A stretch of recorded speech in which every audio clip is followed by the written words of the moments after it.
The city of Winnipeg is testing clean hydrogen fuels, turning big city buses into zero-emissions vehicles.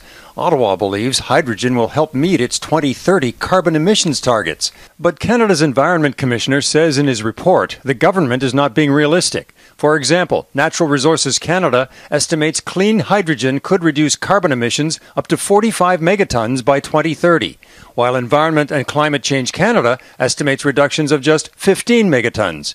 While the Environment Commissioner himself says both are making unrealistic assumptions for modeling the potential of hydrogen. The assumptions in the federal hydrogen strategy are overly optimistic and compromise the credibility of the expected emission reductions. When it comes to paying taxes for carbon emissions, the Commissioner's report found big industrial polluters disproportionately pay less than smaller businesses and Indigenous groups, while Ottawa's program allows provinces to have different pricing schemes. It's a weak program, and it gives the sense to some that industry isn't paying its fair share compared to everyday Canadians.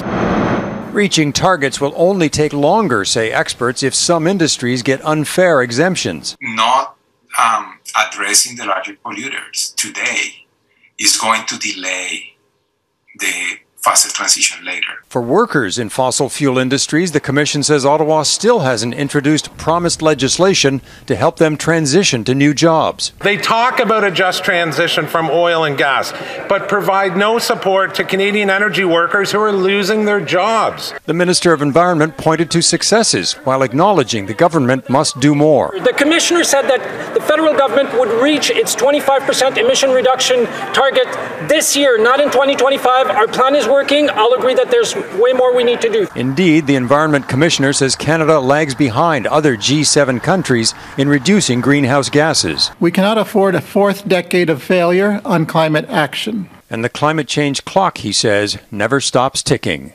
Eric Sorensen, Global News, Toronto.